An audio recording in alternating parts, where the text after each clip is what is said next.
안녕하세요. 행질야담입니다. 요즘 많은 관심과 시청해주셔서 너무 감사합니다. 오늘은 지금까지 업로드한 영상들 몰아보기입니다. 항상 재밌게 봐주셔서 감사합니다. 앞으로도 흥미진진한 이야기로 찾아뵙겠습니다. 구독과 좋아요는 행질야담의 힘이 됩니다. 항상 행복한 일 가득하세요. 안녕하세요. 듣다 보면 빠져드는 은근히 야릇하고 흥미진진한 이야기, 여기는 바로 행질야담입니다. 오늘도 시간 여행 떠날 준비 되셨죠? 구독과 좋아요는 행질야담의 힘이 됩니다. 지금 바로 시작합니다. 옛날 옛적 한양도성 밖으로 뻗은 산줄기 아래 안개가 자욱이 흐르는 마을이 하나 있었어요. 그 마을엔 대대로 벼슬을 이어오던 명문가가 있었고 그 집안은 청송이 씨라 하였지요. 기와 지붕이 넓게 펼쳐진 대저택, 마당 한가운데 고택 우물이 있었고 담 너머로 매화나무가 고개를 내밀고 있었답니다. 그 양반가에 어느 봄날 새색시 하나가 시집을 왔어요. 이름은 연화. 고운 이름처럼 얼굴도 곱고 마음씨도 참으로 어지럽지요. 고을에서도 손꼽히던 미모라 혼인을 올리던 날 혼례 행렬 따라 마을 사람들이 문 밖에까지 몰려들었다 하였어요. 그런데 사람 일이라는 것이 늘 뜻대로만 흘러가진 않지요. 연화의 남편 이도령은 문벌은 좋았지만 몸이 약했어요. 병색이 얼굴에 가시지 않아 방 안에서 책만 붙들고 있었고 혼례 첫날 밤에도 제대로 신랑 노릇을 하지 못했답니다. 이도령은 늘 이렇게 말했어요. 몸이 조금 더 나아지면 그땐 꼭. 하지만 계절이 두 번을 바꾸도록 연화는 홀로 잠들기 일쑤였지요. 그녀는 대청마루를 걸을 때마다 자그마한 발소리를 죽였고 웃음을 지을 땐 늘 소매로 입을 가렸어요. 하지만 방 안에 홀로 누웠을 때면 그녀의 눈빛은 달라졌지요. 외로움이 아닌 설명하기 어려운 무엇이 그 눈에 깃들었답니다. 그러던 어느 날이었어요. 초승달이 떠오르고 매화 향기가 진하게 퍼지던 밤, 연화는 이상한 기척을 느꼈어요. 바람도 없는데 창호지가 살며시 흔들렸고 등잔불이 스르르 꺼졌지요. 누구세요? 그녀는 조심스레 묻고는 창밖을 내다보았어요. 그런데 대청 너머 담장 위에 그림자 같은 사람이 앉아 있었답니다. 높은 담 위에 사람의 형상이 있었다는 것, 그 자체로 이미 보통 일이 아니었지요. 다음 날 연화는 그 일을 꿈으로 여겼어요. 하지만 그 밤 이후로 이상한 일은 계속되었답니다. 열흘째 되던 밤 연화가 이불을 덮고 누운 지 얼마 지나지 않아 창호문이 스윽 소리를 내며 열렸어요. 기척도 없이 누군가 방 안으로 들어온 듯 공기가 바뀌었지요. 그러곤 뒤로 따뜻한 숨결이 닿았어요. 놀라 일어나려던 연화는 이상하게도 몸이 움직이지 않았어요. 그 사내는 아무 말도 하지 않았고 다만 연화의 손등을 살며시 감쌌지요. 그 손은 거칠었지만 따뜻했고 무엇보다 이상할 만큼 익숙한 느낌이었어요. 당신은 누구예요? 그녀가 속삭이듯 묻자 사내는 조용히 대답했어요. 나는 그대가 밤마다 부르던 사내요. 연화는 움찔했어요. 그녀는 누구에게도 말하지 않았거든요. 하지만 매일같이 벽에 기대어 속삭였던 말들, 혼잣말로 중얼거리던 그 외로운 탄식들. 그걸 누가 들은 걸까요? 그 이후로 그 사내는 밤이면 어김없이 찾아왔어요. 대문은 잠겨 있었고 하인들도 아무것도 보지 못했지요. 그저 그녀의 방 안에만 은밀한 기운이 감돌았답니다. 사내는 말수가 적었어요. 그는 연화의 머리카락을 천천히 빗어주었고 가끔은 한복 고름을 곧게 펴주며 이렇게 속삭였어요. 고운 사람 당신의 외로움은 내게로 보내줘요. 그리고 이불 아래로 느껴지는 그 손길은 마치 바람 같았어요. 매화 향기를 닮은 바람, 뜨겁지만 부드럽고 스며들 듯 깊은 숨결이었지요. 연화는 점점 그 사내를 기다리게 되었어요. 이도령은 여전히 병상에서 기침을 했고 종종 약방에서 들여온 약탕 냄새가 집안에 퍼졌지요. 하지만 연화의 방 안에서는 다른 향기가 돌았답니다. 매화도 아닌 약재도 아닌 마치 들녘 풀잎이 바람에 실려온 듯한 기운이었어요. 어느 날 하녀가 이상한 말을 했어요. 안방마님 어젯밤 대청 위에 짐승 비슷한 것이 앉아 있었어요. 눈이 초롱초롱했어요. 연화는 무심한 척 웃으며 대답했지요. 그건 그냥 산짐승이겠지요. 하지만 그녀의 눈은 알았어요. 그게 단순한 짐승이 아니었다는 걸. 그리고 그날 밤 사내는 처음으로 자신의 이야기를 꺼냈어요. 나는 이 마을의 산자락을 지키던 자였어요. 오래전부터 사람들의 기도를 들어주고 외로운 자의 꿈에 들곤 했지요. 하지만 그대가 부른 목소리는 참으로 간절했어요. 그래서 이렇게 온 거예요. 그대가 나를 원했기에 나는 형체를 갖게 되었어요. 연화는 두 눈을 감았어요. 그의 손이 이마에 닿는 순간 따스한 봄 햇살처럼 가슴이 녹아내렸답니다. 그날 이후 연화는 사내를 꿈결님이라 불렀어요. 이도령은 여전히 아무것도 눈치채지 못했지요. 하지만 조용히, 아주 조용히 연화의 배는 달처럼 부풀어 오르기 시작했답니다. 그의 여름 유독 매미 소리가 일찍 울기 시작했어요.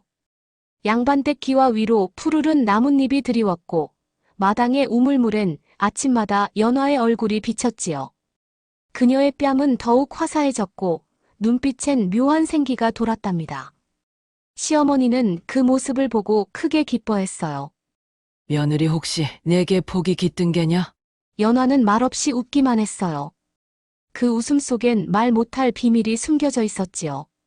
밤이면 여전히 그 사내는 찾아왔어요. 이름도 없이 말도 적은 그 사내는 달빛에 젖은 듯 조용히 그녀의 곁에 앉아 가끔 머리칼을 빗겨주고 가끔 손등을 덮어주었지요. 그의 손길은 밤마다 따뜻했고 그녀의 심장은 밤마다 두근거렸어요. 하지만 그 감정이 익숙해질수록 연화의 마음 어딘가엔 작은 불안이 자리하기 시작했답니다. 어느 날 밤 연화는 조용히 물었어요. 정녕 이 밤은 계속될 수 있을까요? 사내는 한참을 말이 없다가 숨을 깊게 들이마시고는 대답했어요. 달이 둥글 때는 함께 할 수 있지만 달이 이지러질 때면 나도 갈 곳이 있어요. 그곳이 어디예요? 그대가 모르는 세상 그 뒤편이지요. 그 말에 연화는 왠지 모르게 서늘한 기운을 느꼈어요. 그의 눈빛 속엔 슬픔 같은 것이 스며 있었답니다. 며칠 뒤 이상한 일이 생겼어요. 이도령이 갑자기 안색이 달라졌어요. 늘 병석에 누워있던 그가 그날은 어찌된 일인지 잠을 설쳤고 다음 날 하녀에게 이렇게 말했지요. 어젯밤 누군가 마당을 지나는 걸 보았네. 그 그림자 내 방 창밖에까지 드리웠어.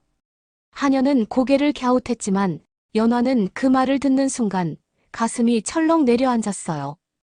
혹시 들켰던 걸까? 그날 밤 사내는 오지 않았어요. 달빛은 여전히 고왔지만 그녀의 방 안은 싸늘하게 비어 있었지요. 이불은 차갑고 등잔불은 너무도 밝게만 느껴졌어요. 다음 날 밤 연화는 일부러 등잔을 꺼두었어요. 그리고 조용히 속삭였지요. 오세요. 아무도 모르게 아무도 보지 않게. 그러자 기다렸다는 듯 문틈 사이로 바람이 스며들었고 이불 끝자락이 살며시 들렸어요. 사내는 조용히 그녀 곁으로 다가왔어요. 그의 얼굴은 희미했고 목소리는 낮았어요. 이제 조심해야 해요. 곧 나를 보려는 자들이 생길 거예요. 보게 되면 어찌 되나요? 그대가 나를 아는 만큼 다른 이도 나를 알아버리면 나는 더 이상 이곳에 머물 수 없답니다. 연화는 입술을 깨물었어요. 그의 손을 꼭 잡으며 속삭였지요. 그럼 떠나지 말아요. 당신이 떠나면 난 사내는 말없이 연화의 뺨을 어루만졌어요. 그 손길 속엔 말할 수 없는 따뜻함과 슬픔이 함께 있었지요. 며칠 후 한밤중이었어요. 이도령이 갑자기 일어나 마루로 나왔고 하인 둘을 시켜 대청을 살폈지요. 문득 기운이 이상하더군. 혹시 누가 담을 넘나들진 않았는가? 하인들은 아무것도 못 봤다고 했지만 그날 이후 연화의 방 앞엔 매일 밤 등불이 켜졌고 하녀가 배회했지요. 그날 밤 사내는 오지 않았어요. 그 다음 밤에도 그 다다음 밤에도 연화는 자꾸만 창문을 열어 담장 너머를 바라보았지만 그 익숙한 그림자는 나타나지 않았어요. 그리고 한밤중 드디어 그가 왔어요. 하지만 그의 모습은 전보다 더 흐릿했고 그 눈엔 처음으로 눈물이 맺혀 있었지요. 이 밤이 마지막일지도 몰라요. 그 말에 연화는 두 눈이 커졌어요. 왜요? 왜요? 우리가 무슨 잘못을 했나요? 잘못은 없었지요. 하지만 세상은 늘 경계하지요. 눈에 보이지 않아야 하는 것은 눈에 띄는 순간부터 사라져야 하니까요. 연화는 울며 그를 붙잡았어요. 그럼 나도 당신 따라갈게요. 이곳엔 이제 내 마음 둘 곳이 없어요. 하지만 사내는 조용히 고개를 저었어요. 그대의 삶은 아직 남았어요. 그대는 이제 나 아닌 또 다른 생명을 품었지요. 그 말에 연화는 놀랐어요. 그녀는 아직도 믿기 어려웠거든요. 정말 당신이 사내는 연화의 배 위에 조심스럽게 손을 얹었어요. 그리고 한마디 했지요. 그 아이는 봄이 품은 달이에요. 그대의 따뜻함과 나의 기운이 함께 깃든 생명이지요. 그날 밤 사내는 마지막으로 연화를 꼭 안았어요. 그 품은 뜨거우면서도 이별을 품은 듯 했지요. 잊지 마세요. 나는 언제나 밤하늘 어딘가에 그대를 지켜보고 있답니다. 그 말과 함께 사내는 등잔불 뒤로 스르르 사라졌고 그 방엔 다시 정막만이 흘렀어요. 연화는 그 후로도 한동안 밤마다 깨어 있었어요. 창밖을 바라보다가 담장 위에 달 그림자가 지면 그저 조용히 이불을 당겨 덮었지요. 그리고 조용히 배를 어루만지며 속삭이듯 말했답니다. 달빛 닮은 사람. 당신의 숨결이 내 안에 살아있네요. 그해 가을은 유난히도 맑았어요. 하늘은 높고 들녘엔 황금빛이 찰랑이었지요. 양반댁 우물가엔 국화 향기가 가득했고 연화의 배는 어느덧 한가위 둥근 달처럼 불러올 만큼 불러왔답니다. 시어머니는 날마다 치성을 드리며 기도했어요. 우리 며느리 순산하게 해주소서. 복덩이가 무사히 태어나게 해주소서. 그 기도는 하늘에 닿았는지 10달이 되는 금은밤 연화는 무사히 아이를 낳았어요. 고요한 밤 바람조차 숨을 죽인 그 시간에 아이는 울음 한 번 없이 조용히 세상에 왔지요. 하녀들은 모두 눈이 휘둥그레졌어요. 세상에 저렇게 고요한 아이가 다 있나. 아이는 작고 희며 손톱마저 투명했고 작은 숨결은 마치 새벽 안개 같았어요. 무엇보다 아이의 눈빛은 묘했어요. 세상 처음 보는 듯한 눈인데도 그 속엔 어쩐지 오래된 슬픔이 머물고 있었지요. 그날부터 이상한 일이 생기기 시작했어요. 아이가 울지도 않고 늘 고요히 웃기만 했지요. 어른들이 놀라 소리를 질러도 아이의 눈빛은 마치 달을 닮은 듯 흐르기만 했어요. 그리고 또 하나. 그 아이가 있는 방에선 늘 은은한 향이 났어요.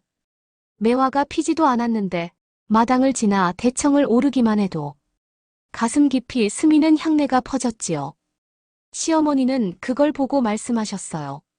이 아이는 귀한 복을 타고났구나. 아무래도 하늘이 보내신 듯하네. 하지만 마을 사람들 사이엔 다른 소문도 돌기 시작했어요.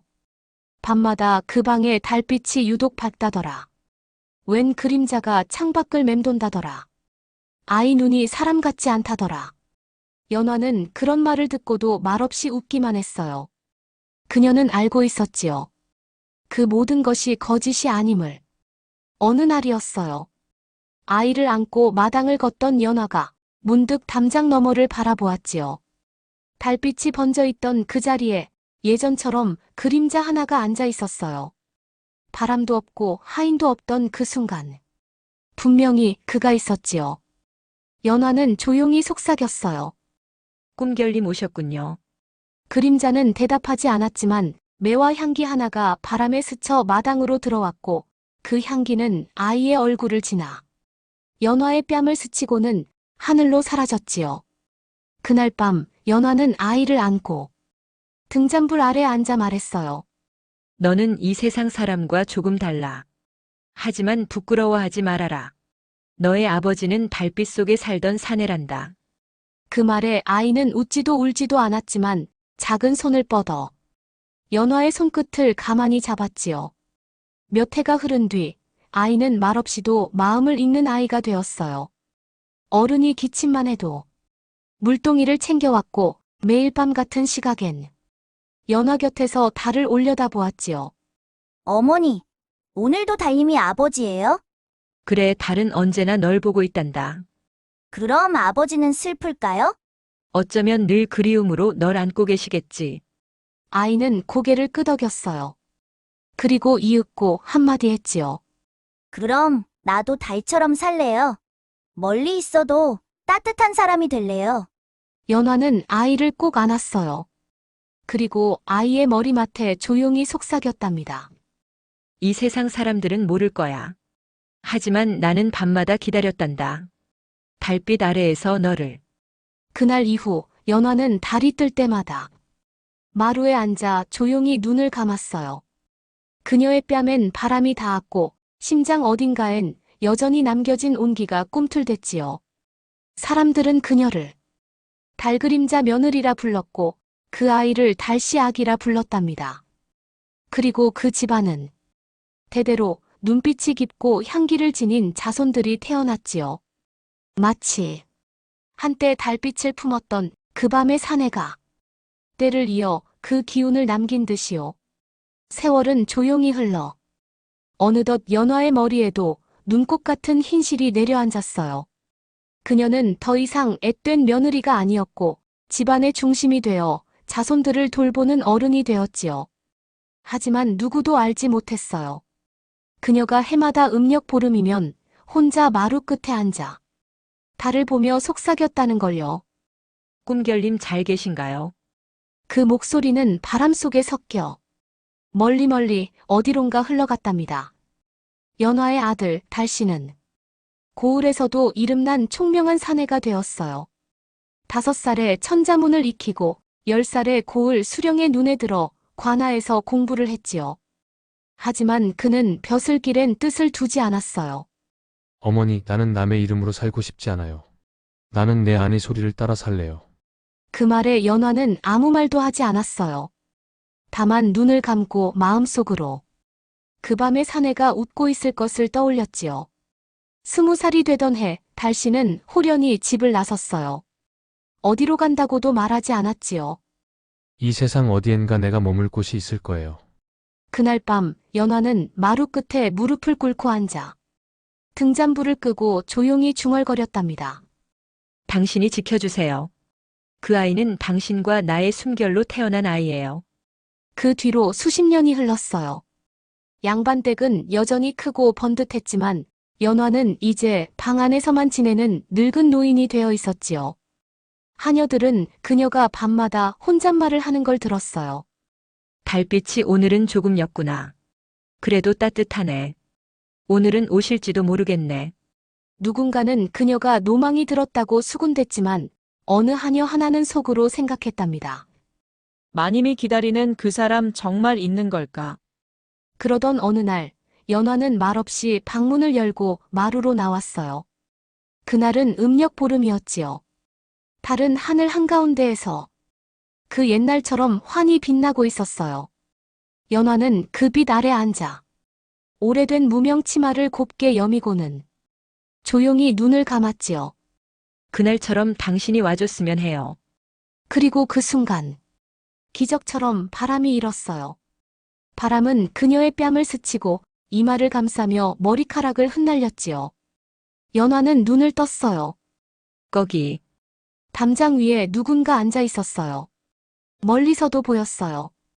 흐릿하지만 분명한 실루엣, 한때 그녀의 이마를 만지고 손등을 덮어주던 그 그림자. 연화는 웃었어요. 오셨어요. 참 오래 걸리셨네요. 그림자는 말없이 고개를 끄덕였고 그 눈빛엔 젊은 날의 그 따뜻함이 여전했어요. 그 아이는 잘 자랐어요. 당신 닮아 조용하지만 따뜻했답니다. 그림자는 살며시 연화의 곁으로 다가와 그녀의 어깨를 어루만졌어요. 그 손길은 여전히 바람 같았고 여전히 온기 있었답니다. 그 순간 연화는 눈을 감았어요. 그리고 마지막으로 속삭였지요. 이제 됐어요. 이제 함께 가요. 달빛이 그들을 덮었고 한 줄기 향기가 남아 마당을 지나 대청으로 스며들었지요. 그날 밤 연화는 잠든 듯 조용히 세상을 떠났고 아침이 되어도 마치 꿈을 꾸는 얼굴이었어요. 며칠 뒤 연화의 방에 마지막으로 들어간 하녀는 이불 위에 놓인 조그만 매화 꽃잎 한 장을 발견했어요. 그 꽃은 한겨울에도 필 수 없는 꽃이었지요. 하지만 그날 양반댁 담장엔 하얀 매화가 한 송이 피어 있었답니다. 그 후로도 사람들은 연화를 달그림자 노인이라 불렀고 그 집안엔 어쩐지 밤마다 달빛이 유난히 고왔답니다. 달빛이 마당을 적시면 아이들이 말하곤 했지요. 오늘은 연화 할머니가 달님이랑 놀러 오신 날인가 봐요. 이야기의 끝은 달빛처럼 조용히 스며들었답니다. 하지만 그 향기와 여운은 오래도록 사람들의 가슴에 머물렀지요. 이야기 재밌게 들으셨나요? 야담은 들을수록 빠져드는 맛이 있죠. 앞으로 더 흥미진진한 이야기로 찾아올 테니 구독과 좋아요 잊지 말고 꼭 부탁드려요. 그럼 다음 이야기에서 또 만나요. 안녕하세요. 듣다 보면 빠져드는 은근히 야릇하고 흥미진진한 이야기, 여기는 바로 행즈리아담입니다. 오늘도 시간 여행 떠날 준비 되셨죠? 구독과 좋아요는 행즈리아담의 힘이 됩니다. 지금 바로 시작합니다. 조선 중엽 햇볕조차 깊게 스며들지 못하는 골짜기 속.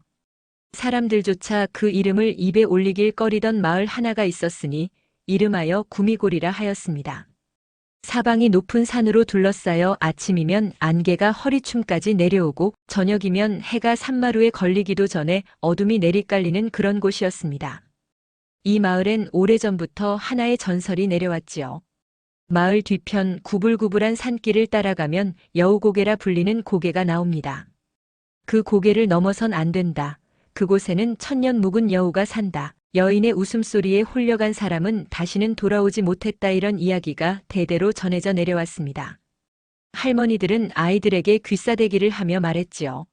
절대 그 고개 넘지 마라. 웃음소리에 홀리면 정신 못 차린다. 그런데 말입니다.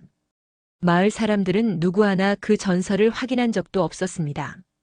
다만 고개 너머로 갔다가 돌아오지 못한 사내들이 몇 있었다는 것, 그 중에는 마을 도적도 장정도 있었다는 것만이 남아 있었지요. 그래서 사람들은 그저 두려워하며 말없이 피해 다녔던 것입니다. 그 마을엔 복동이라는 머슴이 살고 있었습니다. 어릴 적 홍수에 부모를 잃고 배대감 집에 붙잡혀 오다시피 들어온 사내였지요. 해는 28, 키는 장대 같고 어깨는 멍석 2장을 겹쳐놓은 듯 했지만 마음만은 아직 아이 같은 이가 복동이었습니다. 말 한마디도 조심스럽게 꺼내고 눈앞에 벌레만 지나가도 움찔하는, 그래서 동네 아이들이 개복치 머슴이라 놀릴 정도였지요. 하지만 사람들은 그를 흉보진 않았습니다. 성실하기 이를 데 없고 새벽 닭 울기 전에 일어나 장작을 패고 저녁 노을 지기 전에 우물가에 서서 바가지를 닦는 그 모습은 마을 어르신들 눈에 참 보기 좋았거든요. 그럼에도 불구하고 복동에게는 여복이 없었으니 워낙 눈빛이 맑고 순해. 여인네들이 저 사내는 너무 착해서 재미가 없다고 뒤에서 수군거렸습니다. 복동은 늘 혼자였고 웃을 일도 드물었습니다. 배대감에 쌀독을 들여 나르고 장독을 씻고 소똥을 퍼다 나르면서도 불평 한마디 없었습니다. 하지만 마음속 한구석엔 늘 무언가 텅 빈 느낌이 있었습니다. 누군가와 마주 앉아 밥 한술 뜨고 싶다. 저녁 마루에 나란히 앉아 풀벌레 소리나 함께 들었으면 좋겠다 그런 바람이요. 그러던 어느 날 배대감이 열병에 걸려 드러눕게 되었습니다. 얼굴은 벌겋게 달아오르고 입에서는 헛소리가 흘러나왔지요. 의원은 말했습니다.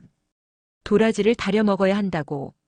그런데 도라지는 어디서 구합니까? 약초꾼조차 겁을 내고 여우고개를 넘지 않으려 하니 결국 배대감은 복동을 불렀습니다. 이놈아, 너라도 가거라. 저 여우 고개를 넘어서 도라지를 캐와라. 못 구해오면 혼주를 낼 것이다. 복동은 겁이 덜컥 났지만 거절할 재간이 없었습니다. 그래서 그는 멍석을 둘러매고 물병 하나 챙긴 뒤 조심스럽게 여우 고개를 향해 발걸음을 옮겼지요. 그날따라 날씨는 유난히 흐렸고 바람은 숲속을 헤집는 듯 윙윙거렸습니다. 고개를 오르며 그는 수없이 중얼거렸습니다. 사람 간을 먹는 여우라니. 에이, 그런 게 있을 리가. 그렇게 바위 틈 사이를 지나고 이끼 낀 돌길을 지나 고개마루에 닿았을 무렵 복동의 귀에 희미한 웃음소리가 들려왔습니다. 아주 가냘프고 부드러운 웃음이었지요. 그는 깜짝 놀라 걸음을 멈추었습니다. 그리고는 숲 너머로 스르르 움직이는 하얀 형체를 보게 되었습니다. 그것은 사람이었습니다. 아니, 사람이면서도 사람이 아닌 듯한 모습. 흰 비단옷이 살랑이고 그 속에 서 있는 여인의 모습은 너무도 곱고 맑아 눈을 뗄 수가 없었습니다. 달빛이 그녀의 얼굴을 비추자 복동은 숨을 멈추었습니다. 그 눈동자는 말로 설명하기 어려울 만큼 깊고 그윽했으며 입술은 피어나는 동백꽃처럼 붉었습니다. 그녀는 조용히 말했습니다. 낯선 분이시군요. 왜 이 고개를 넘으셨어요? 그 목소리는 낮게 울리는 종소리처럼 청아했고 바람 속에 스며들 듯 복동의 귓가에 맴돌았습니다. 그는 무어라 대답도 못한 채 그 자리에 얼어붙었습니다. 그러자 여인은 살짝 고개를 기울이며 다시 말했습니다. 겁내지 마세요. 전 해를 끼치러 나온 것이 아니에요. 저는 연화라 합니다.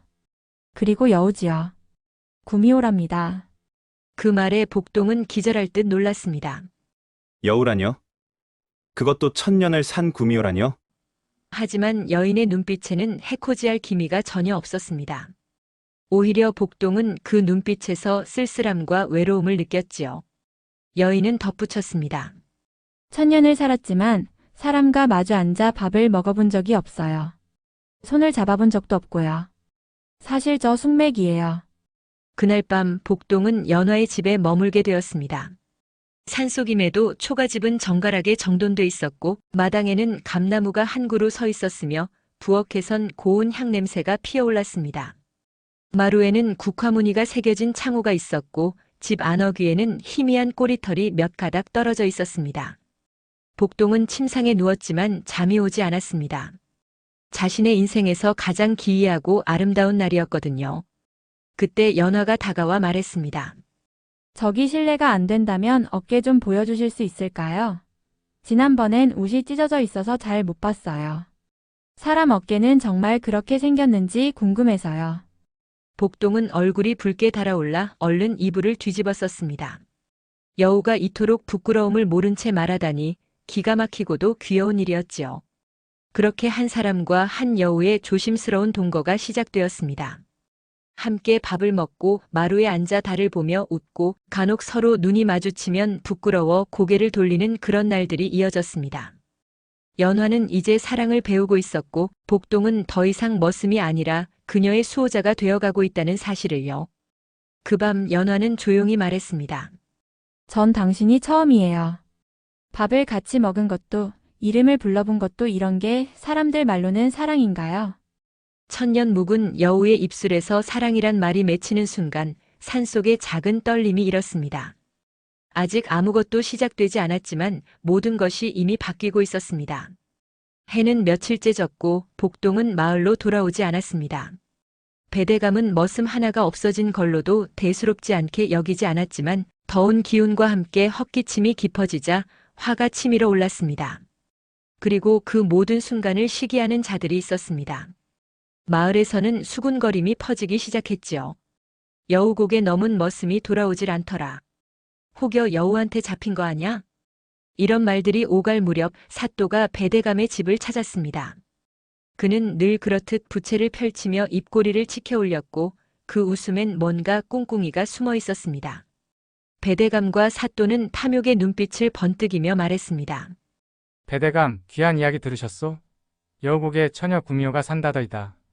천년 묵은 몸이라지요. 그 정기를 얻으면 늙지도 죽지도 않는다 들었습니다. 배대감의 눈빛이 번뜩였습니다. 반드시 잡아야 하오. 탐욕이란 건 눈빛에 가장 먼저 스며들기 마련이지요. 허면 그 모습놈, 그 구미호한테 정신을 빼앗긴 것이겠군. 이참에 그 여우년을 잡아다가. 그들은 몰랐습니다. 지금 이 순간 여우곡에 넘어 산속에선 그들이 상상도 못할 이야기가 피어나고 있었다는 걸요. 그날 밤 달빛은 유난히 밝았고 연화는 마루 끝에 앉아 하늘을 올려다보고 있었습니다. 머리카락은 바람에 흩날렸고 그녀의 옆엔 복동이 고운 담요를 펼쳐 깔고 앉아 있었지요. 아무 말도 없이 그들은 그저 달을 보고 있었습니다. 연화는 조심스레 복동에게 물었습니다. 사람들은 저를 정말 무서워할까요? 복동은 말없이 고개를 저었습니다.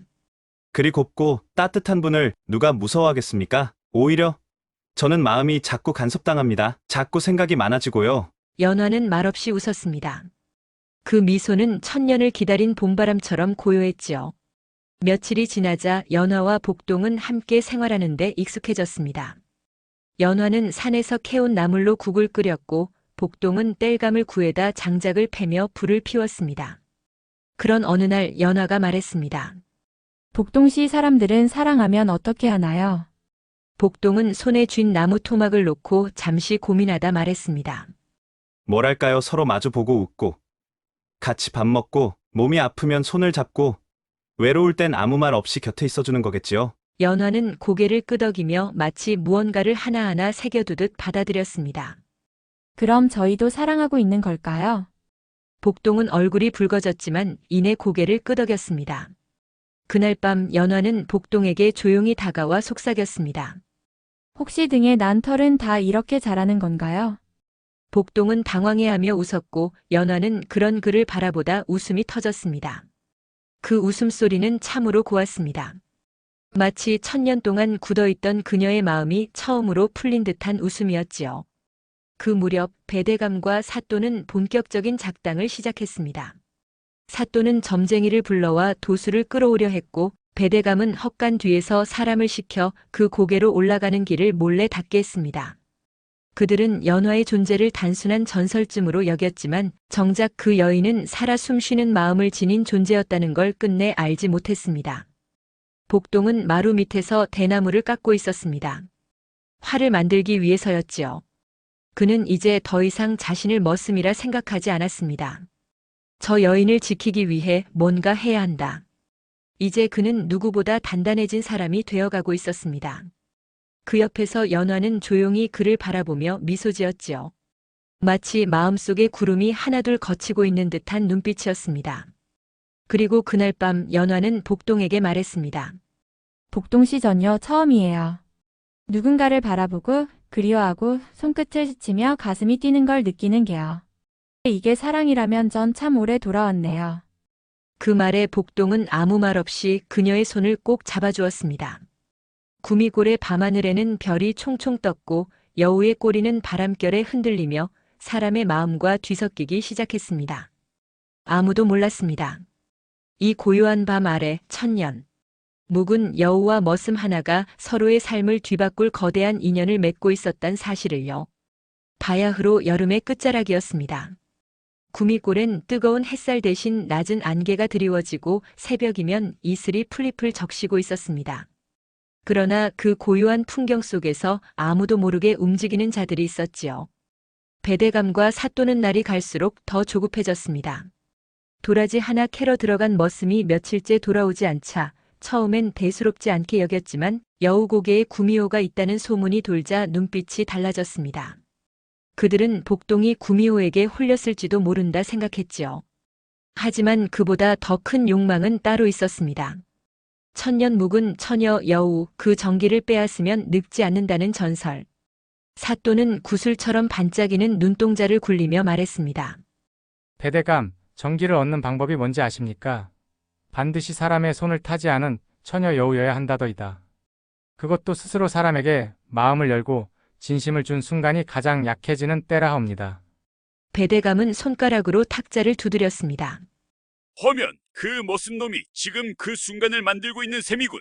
하 이놈이 이를 크게 버렸구먼. 그리하여 두 사람은 점쟁이를 불러들였습니다. 머리엔 거북이 껍질 같은 관을 쓰고 허리에 호랑이 가죽띠를 맨 자였지요. 그는 점괘를 뽑아들고 중얼거렸습니다. 이 여우는 도깨비보다 깊고 귀신보다 많습니다. 정기는 강하되 마음은 연약하여 지금껏 손도 못 잡아본 처녀의 눈빛을 가졌나이다. 한 번 혼이 빠지면 다시 붙잡기 어렵사옵니다. 그리하여 속임과 겁박으로는 안 되고 달빛 아래 그녀의 참모습을 드러내게 만들어야 하옵니다. 배대감과 사또는 눈빛을 교환하더니 고개를 끄덕였습니다. 그 순간부터 여우고개로 통하는 숲길을 몰래 닫고 사람들을 매수해 조용히 밤마다 물자와 인력을 들이기 시작했지요. 한편 산 너머 연화와 복동은 고요한 일상을 보내고 있었습니다. 그 고요함은 마치 긴장감이 맴도는 전운 같기도 했습니다. 연화는 점점 인간의 삶에 익숙해져 갔습니다. 새벽마다 물을 깃고 손수 나무를 캐어 국을 끓이며 마루 끝에 앉아 빨래를 넣는 모습은 평범한 여인 그 자체였습니다. 하지만 그녀의 꼬리는 달이 차오를수록 불안하게 떨렸습니다. 연화는 느낄 수 있었지요. 누군가가 자신을 향해 다가오고 있다는 것을. 그 시선이 너무 거칠고 탐욕스럽고 어딘가 차갑다는 걸 말입니다. 복동은 그런 연화를 지켜보며 더는 망설이지 않았습니다. 그는 마루 밑 창고에 숨겨두었던 활과 대나무 화살을 꺼내 다듬기 시작했습니다. 목공 솜씨는 좋았기에 단단하고 정밀한 활대를 깎아내는 그의 손길엔 머슴이 아닌 사내의 결심이 담겨 있었지요. 연화, 아씨. 고개 너머가 수상합니다. 밤마다 멧돼지도 아닌 것이 발자국이 찍혀 있고 나무 사이엔 사람이 지나다닌 흔적이 있소이다. 연화는 조용히 고개를 끄덕였습니다. 느껴져요. 저를 잡으려는 기운이 점점 다가오고 있어요. 그들은 몰라요. 제가 단지 여우라는 것 말고는 아무것도 몰라요. 그 밤 연화는 마루 끝에 나란히 앉아 조용히 입을 열었습니다. 복동 씨, 저 정말 바보 같죠? 천년을 살아도 사람 마음 하나 몰라요. 하지만 지금 이 감정은 알아요. 당신 옆에 있고 싶어요. 당신 웃음 들으며 저녁 먹고 당신 기침에도 마음이 조마조마해져요. 그게 제겐 처음이에요. 복동은 아무 말 없이 그녀의 손을 감싸주었습니다. 그 따스한 온기에 연화의 눈가에 물기가 어리는 걸 복동은 애써 모른 척했습니다. 그리고 마침내 보름달이 뜨는 밤이 되었습니다. 사또와 배대감은 이날을 기다렸습니다. 술사에 따르면 달이 가장 둥글고 밝은 날 여우의 본 모습이 드러난다 했지요. 그리하여 그들은 술과 향, 도포를 갖춰 입고 몰래 숲을 타고 고개 너머를 향했습니다. 그들이 도착했을 무렵 마루 끝에서 연화가 홀로 서 있었습니다. 바람에 흩날리는 머리카락, 흰 치마 저고리, 그리고 은빛으로 빛나는 꼬리들. 복동은 연화 뒤에 조용히 섰습니다. 그의 손엔 활이 들려 있었고 허리춤에는 날카롭게 다듬은 화살이 꽂혀 있었습니다. 그는 알고 있었습니다. 오늘이 고비라는 것을. 이 밤을 넘기지 못하면 연화는 그리고 자신도 이 골짜기에서 사라질지도 모른다는 것을. 그때 사또가 숲 너머에서 외쳤습니다. 구미호 연화, 나오시오. 귀하게 모셔가겠소. 얌전히 따라온다면 상처 하나 없이. 하지만 그 말이 끝나기도 전 복동이 날린 화살 하나가 사또의 갓을 꿰뚫고 나무에 꽂혔습니다. 그만들 하시오. 여긴 대감도 사또도 없는 곳이오. 여긴 여우가 살고 내가 지키는 곳이오. 순간 숲속이 조용해졌고 이어서 연화의 꼬리 9개가 빛나기 시작했습니다. 빛나는 달빛 아래 그녀는 고운 모습으로 변화돼 눈빛은 단호했고 꼬리마다 도술의 기운이 일렁였습니다. 저는 사람을 해친 적 없습니다. 그러나 제 마음을 해치려 한다면 이 꼬리들이 가만히 있지 않을 겁니다. 연화의 꼬리가 하늘을 찢듯 펼쳐지고 복동의 화살이 어둠을 가르며 날아들었을 때 숲속에선 더 이상 귀뚜라미 소리조차 들리지 않았지요. 사또와 배대감은 진흙탕 속에서 서로를 잡고 질질 끌려 나왔습니다. 꼬리의 환영과 도술에 놀라 넋이 나간 두 사람은 자신들이 본 것이 현실인지 꿈인지조차 분간하지 못한 채 터벅터벅 마을 쪽으로 도망쳤지요. 연화는 마루 끝에 앉아 자신의 9꼬리를 천천히 감추었습니다. 빛나는 달빛 아래 그녀의 눈가엔 피곤함이 서려 있었습니다. 1000년을 넘게 살아오면서도 오늘처럼 마음을 썼던 적은 처음이었기 때문이지요. 복동은 말없이 그녀 옆에 앉아 말했습니다. 이제 그놈들은 다시는 오지 못할 것이오. 겁에 질려 꿈속에서도 여우 꼬리에 쫓길 테니. 연화는 작게 웃었습니다. 그 웃음엔 안도와 동시에 알 수 없는 먹먹함이 깃들어 있었습니다. 그런데 복동씨 제가 이렇게 사람과 얽히면 정말 괜찮을까요? 저 여우잖아요. 이 모습, 이 꼴이 늘 숨기고 살아야 해요. 복동은 고개를 저었습니다. 숨기지 마시오. 있는 그대로 보여줘도 나는 좋소. 누구보다 곱고 따뜻한 분이니까. 며칠 뒤 마을은 시끌벅적해졌습니다. 사또는 관가로부터 파직을 당했고 배대감은 불법 산림 훼손과 뇌물죄로 붙잡혀 한양으로 압송되었습니다. 도사와 점쟁이는 흔적도 없이 사라졌고 사람들은 마치 아무 일도 없었던 것처럼 고개를 돌렸습니다. 하지만 마을 어귀에 있는 노인들 사이에선 이상한 이야기가 흘러나오기 시작했지요. 글쎄, 그 머슴 복동이 말이다. 여우랑 살고 있대잖아. 99회를 살 수 있는 사내라나 뭐라나. 허허, 복이 아주 동동 넘치는 복동이지 뭐야. 그 말은 진실이었습니다. 복동과 연화는 고개 아래 조용한 골짜기에서 함께 살고 있었습니다. 연화는 낮에는 평범한 여인의 모습으로 나무를 캐고 바느질을 하며 살았고 밤이면 마루 끝에 앉아 조용히 달을 올려다보았습니다. 복동은 작은 정미소를 열었습니다. 산속에서 나는 깨끗한 물로 곡식을 찢고 마을 사람들에게 방앗간 떡을 돌렸지요. 아무도 몰랐습니다. 그 정미소 아래 마루엔 때때로 꼬리털 몇 가닥이 남아있었단 사실을요. 그러던 어느 날 연화는 복동에게 말했습니다. 복동씨 저 인간이 될 수 있는 방법이 있대요. 도사의 예전 문서에서 보았어요.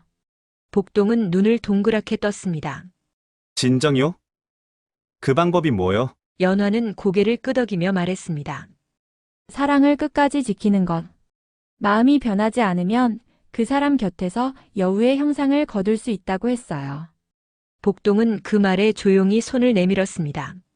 그러면 난 이미 정해졌소. 100날이 가도 1000년이 가도. 그 순간 연화의 몸이 미세하게 빛났습니다. 꼬리 하나가 사르르 녹아들듯 사라졌고 눈빛은 더욱 부드럽게 빛났습니다. 그 장면은 누구도 보지 못했지만 마루 아래 누워있던 고양이 한 마리가 슬며시 고개를 돌렸다는 이야기만 전해지지요. 그 후로도 세월은 흘렀습니다. 복동과 연화는 늙지 않고 살았습니다. 마을 사람들은 말했습니다.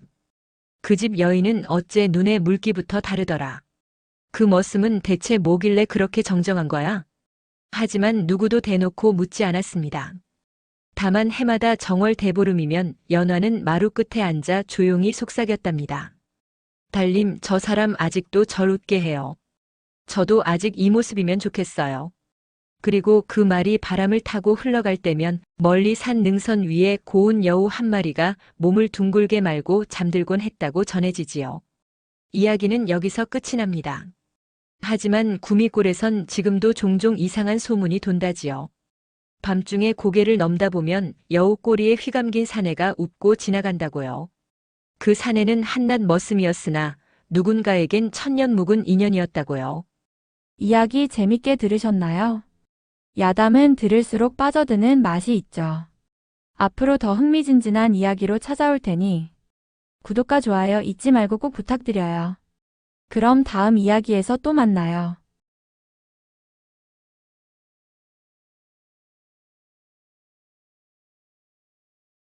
안녕하세요. 듣다 보면 빠져드는 은근히 야릇하고 흥미진진한 이야기, 여기는 바로 행질야담입니다. 오늘도 시간 여행 떠날 준비 되셨죠? 구독과 좋아요는 행질야담의 힘이 됩니다. 지금 바로 시작합니다. 옛날 옛적 산자락이 부드럽게 감싸 안고 물길은 곱게 돌아 흐르던 어느 조선의 작은 고을에 두 형제가 살고 있었습니다. 성은 박씨요, 이름은 형이 놀부, 아우가 흥부였지요. 같은 뱃속에서 나왔건만 성정은 하늘과 땅처럼 달랐습니다. 놀부는 눈썹부터 날카로워 사람을 으극 누르고 눈 맞추기를 꺼려하게 만드는 사내였고, 흥부는 언제나 고개 숙이며 허허 웃고 남의 비위에 맞추는 데는 귀신같이 재주가 있던 사내였습니다. 마을 사람들은 말했지요. 흥부는 참 착한 양반이야. 저리 성품 좋기도 어려워. 누가 소 한 마리 잃었대도 흥부는 같이 울었고, 뒷산에 도깨비가 나왔다는 소문에도 제일 먼저 가서 마을 어린 것들을 챙겼습니다. 쌀독이 비어도 욕 한마디 없었고, 아내가 울어도 살다 보면 그럴 수도 있지 하고 등 토닥이며 웃던 사내였습니다. 허나 세상사 이면을 들여다보는 이는 알지요. 너무 착한 이는 오히려 자신을 속이며 사는 것일 수도 있다는 것을. 흥부는 어린 시절부터 형에게 눌려 살아왔습니다. 놀부는 단단하고 커다란 형이었고, 흥부는 작고 말 잘 듣는 동생이었습니다. 그 구조는 자라서도 변치 않았지요. 집도 반쪽이었고 마당도 담으로 나뉘어 있었습니다. 놀부는 기와지붕 사랑채에 살고, 흥부는 뒷간 옆 초가 삼간에 처자식 데리고 살았습니다. 그런데 말입니다. 이 이야기는 흥부가 얼마나 착했는가가 아니라 그 착함이 어떻게 흔들렸는가를 말하는 야담입니다. 그리고 그 시작은 놀부의 아내, 그러니까 흥부의 형수로부터 비롯되었지요. 그 형수란 여인은 눈꼬리 하나에 남정네 넋을 잃게 만드는 고운이었고, 말 한마디 속에 꿀을 타는 솜씨가 있었지요. 처음엔 흥부도 별 생각 없었답니다. 다만 어느 여름날 형수가 물동이를 머리에 이고 마루 끝을 지나며 이렇게 말했지요. 흥부 아우, 오늘도 집장수 다녀오셨소? 어째 얼굴이 반쪽 같소? 그 말은 평범했으나 말끝에 실린 숨결 하나가 흥부의 귓가를 건드렸습니다. 그는 말없이 허허 웃고 고개를 숙였으나 마음 한쪽이 찌르르 울리더이다. 그날 이후로 형수는 자주 안부를 물었고, 흥부는 자주 마루 끝을 쓸기 시작했습니다. 형수는 한복 고름을 단정히 매면서도 고개를 옆으로 기울인 채 웃었고, 흥부는 그 웃음을 외면하려 했지만 이상하게 눈길이 자꾸 머물렀습니다. 그 눈길이 죄라는 걸 흥부도 몰랐던 건 아니었지요. 아니, 오히려 누구보다 잘 알고 있었습니다. 하지만 말입니다. 그 형수의 손등이 우연히 흥부의 팔에 스친 날, 그는 스스로에게 이렇게 말했지요. 이건 그저 사람 사는 사이에 생길 수도 있는 일이야. 그래, 오해하지 말자. 그날 저녁, 흥부는 저녁밥을 먹다가 멍하니 아내의 손을 바라보았고, 그 손끝에서 형수의 하얀 손등이 겹쳐 보였답니다. 놀란 그는 젓가락을 놓고 밖으로 나갔지요. 도랑가에 앉아 바람을 맞으며 그는 마음을 다잡으려 했습니다. 착한 내가 이런 생각을 하다니? 하지만 어찌된 일인지 마음속 물결은 점점 커져만 갔습니다. 며칠 뒤 형수가 다시 말을 걸었습니다. 흥부 아우, 혹 부채 하나 빌릴 수 있을까요? 오늘따라 가슴이 덥습니다. 그날은 진짜 더운 날이었고 부채를 빌려주는 건 아무렇지 않은 일이었지만, 그 부채가 형수의 손에 건너가는 순간 흥부는 가슴 안쪽에서 알 수 없는 불이 피어오르는 걸 느꼈습니다. 그의 손등은 미묘하게 떨렸고 형수는 그걸 놓치지 않았습니다. 그날 밤 흥부는 꿈을 꾸었습니다. 형수가 부채를 들고 흰 저고리를 입은 채 바람 속에서 웃고 있었고, 그 미소는 꼭 자신만을 향하고 있었지요. 꿈에서 깬 흥부는 가슴을 움켜쥔 채 이불 안에서 오래도록 숨을 고르며 말없이 밤을 새웠습니다. 며칠 뒤 바람이 산허리를 타고 내려오던 날이었습니다. 하늘은 잔뜩 흐렸고 장터로 향하던 놀부는 아침부터 욕지거리를 내뱉으며 종아리를 찼지요. 형수가 문 밖까지 배웅을 나갔다 돌아서려던 그때 흥부는 우연히 마당을 지나며 형수와 마주쳤습니다. 우연 같았으나 그 무렵 흥부는 자주 놀분의 마당을 빙빙 돌곤 했습니다. 말은 없었으나 눈빛은 이미 서로를 훑고 있었던 게지요. 형수는 물동이를 이마에 인 채 미소 지으며 물었습니다. 아우, 집장수 다녀오셨어요? 오늘따라 허리가 휘어 보이네요. 그 말은 평범했으되 흥부는 갑자기 심장이 철렁 내려앉는 기분을 느꼈습니다. 마치 그 말 속에 무엇이 숨어 있었던 것처럼 말입니다. 그는 아무 말 없이 웃었고 형수는 그 웃음 너머에서 또 다른 무엇을 읽었습니다. 그날 해질 무렵 안채 쪽에서 쪽문이 조용히 열렸습니다. 형수는 몸을 반쯤 내민 채로 흥부를 불렀지요. 아우 오늘도 더우셨죠? 그때 빌렸던 부채 돌려드릴까 해서요. 흙을 담은 소쿠리를 들고 있던 흥부는 얼떨결에 고개를 끄덕였고 그 순간 형수는 슬그머니 문을 더 열더이다.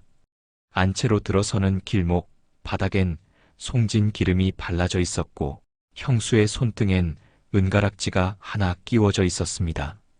방 안엔 등불 하나만이 켜져 있었고 그것이 비추는 건 사람보다 그림자였습니다.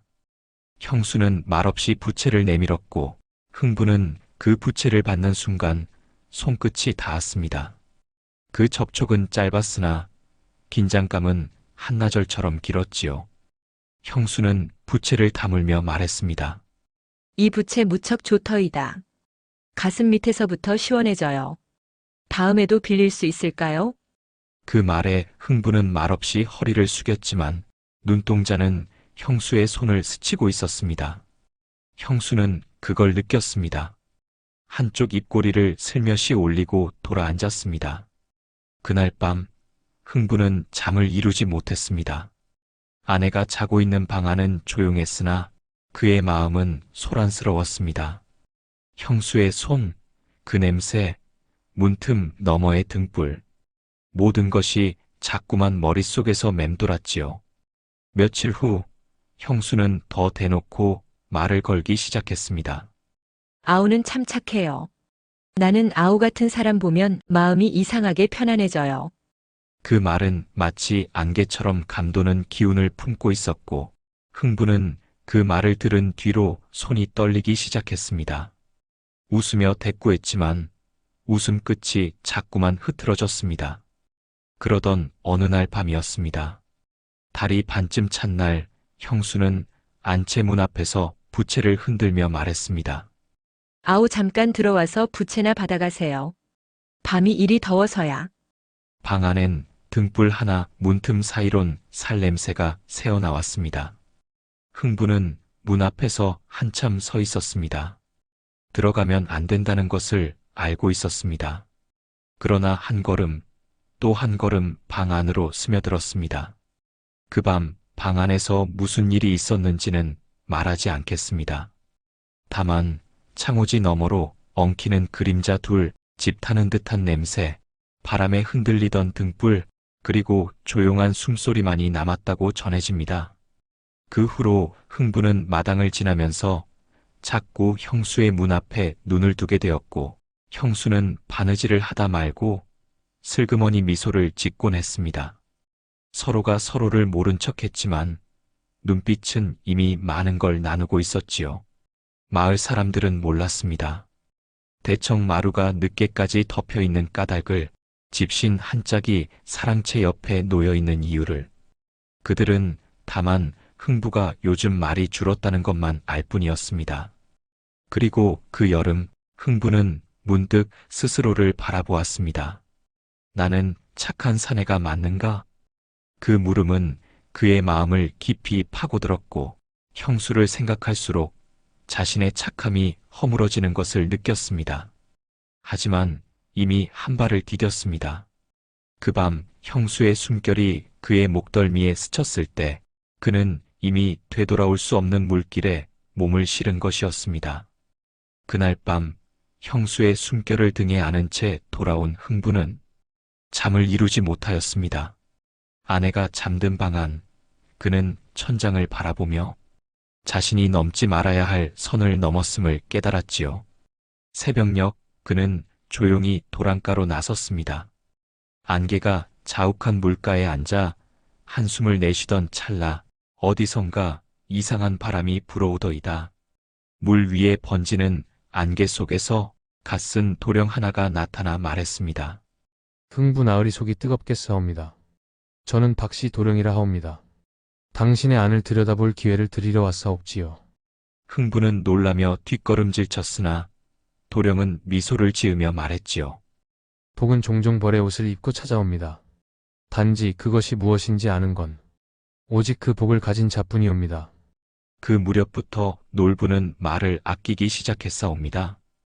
그전엔 마을길을 지나가는 개에게도 욕을 내뱉던 사내가 요 사이엔 담배 연기만 길게 뿜으며 사랑채 대청에 엎드려 조용히 눈을 감고 있더이다. 누구도 몰랐지요? 그 눈꺼풀 아래로 형수와 흥부의 눈길이 교차하던 장면들이 천천히 흐르고 있다는 것을.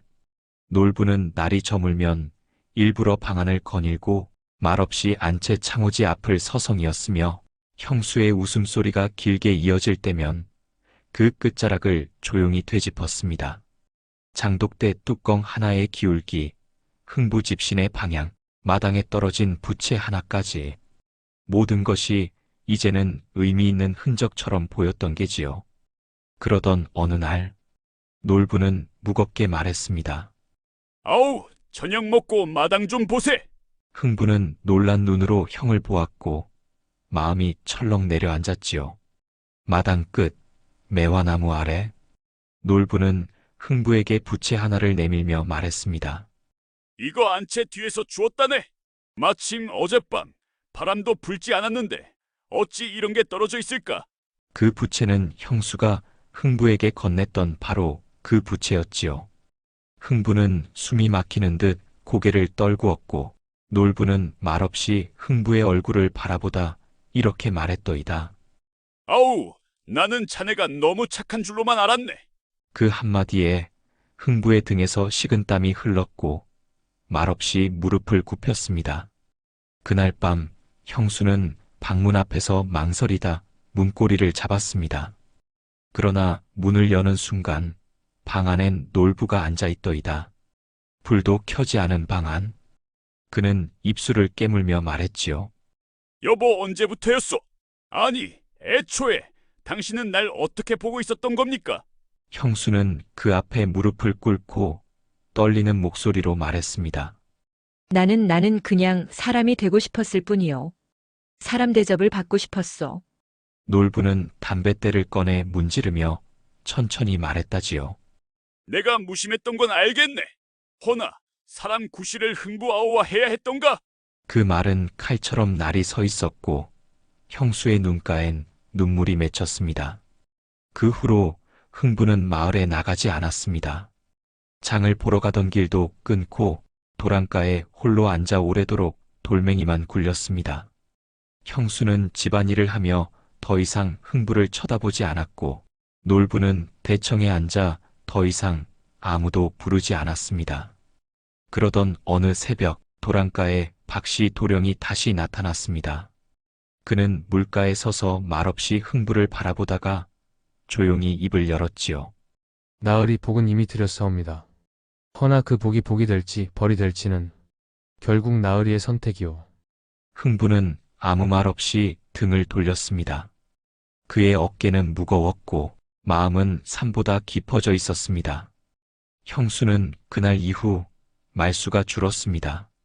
안채 대청에 조용히 앉아 바느질을 하던 그녀는 바늘 끝보다 가는 숨결로만 하루를 버티고 있었지요. 흙벽 사이로 비쳐드는 햇빛 속에서 그녀의 그림자는 점점 옅어졌고 마치 누군가의 기억 속에서도 사라질 채비를 하는 사람처럼 보였습니다.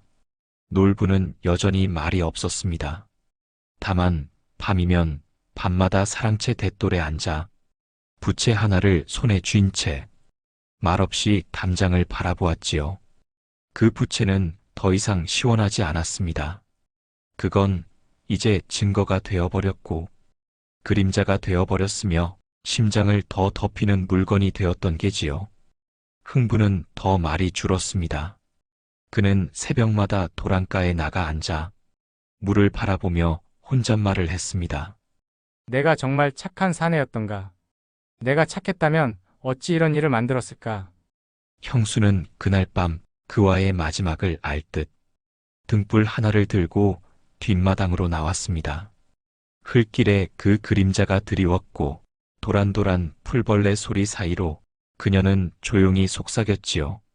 아우. 그 부채 더는 돌려드릴 수 없을 것 같소. 그 한마디는 이별이었고 그 웃음은 눈물보다 쓰라렸습니다. 그녀는 안으로 돌아갔고 그날 밤 등불은 켜지지 않았습니다. 그 다음 날 형수는 짐 하나 없이 안개 자욱한 새벽녘에 마을을 떠났습니다. 놀부도 흥부도 그녀를 붙잡지 않았습니다. 마을 사람들은 말했습니다. 놀부댁이 떠났단다. 도련님이랑 무슨 사이 아니었을까? 이야기는 나돌았지만 누구도 진실을 물을 용기가 없었습니다. 왜냐하면 그 세 사람의 눈빛은 어느 누구의 입보다 더 많은 걸 말하고 있었으니까요. 놀부는 그 후로도 묵묵히 살아갔습니다. 흥부는 더욱더 자신의 껍질 속으로 숨어들었고 이웃 누구도 그를 함부로 불러 세우지 않았습니다. 그러던 어느 날 밤 도랑가에서 다시 박씨 도령이 나타났습니다. 그는 더 이상 미소 짓지 않았습니다. 그는 흥부를 가만히 바라보며 말했습니다. 나으리, 그대는 복을 받았으나 그 복은 사람을 시험하는 복이었사옵니다. 욕망을 다 다스릴 순 없지만 진심을 속이진 말았어야 했습니다. 그 말에 흥부는 고개를 숙였고 눈물을 감추듯 손으로 얼굴을 가렸습니다. 박씨 도령은 물가에 등을 돌리며 말했습니다. 이제 소인은 그만 물러가야겠사옵니다. 그리고 바람처럼 사라졌습니다. 그 후 흥부는 사람들 앞에 더는 나타나지 않았습니다. 지게도 놓았고 장에 가던 발걸음도 멈췄고 대청에서 들리는 북소리에도 눈썹 한 번 까딱하지 않았습니다. 마을 사람들은 그를 걱정하면서도 누구 하나 다가가지 못했습니다.